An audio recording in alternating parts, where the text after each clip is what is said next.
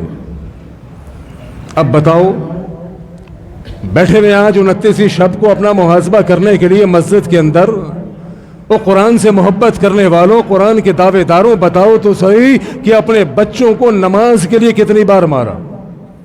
اور وہ مارنا بھی ایسا نہیں ہے کہ جلادوں کی طرح، حیوانوں کی طرح بچے کی درگت بنا دو جیسے کوئی ڈکیت پکڑ لیا ہو، اصلاحی طور پر کہ بچہ تھوڑا سا خوفزدہ ہو جائے کہ ابا نے 2 چماٹ لگائے، آئندہ پڑھنی ہے نماز۔ لیکن وہ 2 چماٹ بھی بتاؤ تو صحیح نماز کے لیے کب مارا ہے؟ نماز کے لیے بچے سے کب پوچھا ہے؟ بچہ پٹا ہے اللہ کی قسم کوئی شرارت کرنے پر، بچہ پٹا ہے کوئی چیز گرانے پر، بچہ پٹا ہے فیل آنے پر، بچہ پٹا ہے اسکول نہ جانے پر، جن چیزوں میں مارنے کا حکم ہی نہیں تھا۔ قُوْ أَنفُسَكُمْ وَأَهْلِيكُمْ نَارًا، اپنے آپ کو، اپنے اہل کو جہنم کی آگ سے بچاؤ میرے محترم بھائیوں۔ قرآن سے تعلق کو جوڑو میرے محترم بھائیوں۔ یہ رمضان چلا جائے گا، میری زندگی کے اندر ایک بہت بڑا خلا آ جائے گا، اور اس کے بعد اچھی گیدرنگ، اچھی سوسائٹی، اچھا ماحول ڈھونڈنے سے نہیں ملے گا۔ کیوں؟ میرا انٹرسٹ ختم ہو جائے گا۔ رمضان گیا، قرآن کی تلاوت گئی، رمضان گیا، اچھی محفل گئی، رمضان گیا، درس کے پروگرام گئے، پھر کیا ہوگا؟ شیطان کے ہاتھوں میں چڑھ جاؤ گے۔ جب قرآن سے تعلق ٹوٹے گا، جماعت سے تعلق ٹوٹے گا، درس میں نہیں آؤ گے، پروگرامات میں نہیں آؤ گے، مسجد میں نہیں آؤ گے، پھر شیطان کے ہاتھوں میں چڑھ جاؤ گے۔ دیکھو، صحابی ہیں ابو حنظلہ رضی اللہ تعالیٰ عنہ، نبی علیہ الصلوۃ والسلام کے صحابی، روڈ پر کھڑے ہوئے ہیں، کہہ رہے حنظلہ تو منافق ہو گیا۔ ابو بکر رضی اللہ تعالیٰ عنہ کا وہاں سے گزر ہوا، ابو بکر کہنے لگے حنظلہ ایسا کیوں کہتے ہو؟ اے حنظلہ تو نبی کا صحابی ہے، تو اپنے بارے میں ایسا کیوں کہتا ہے؟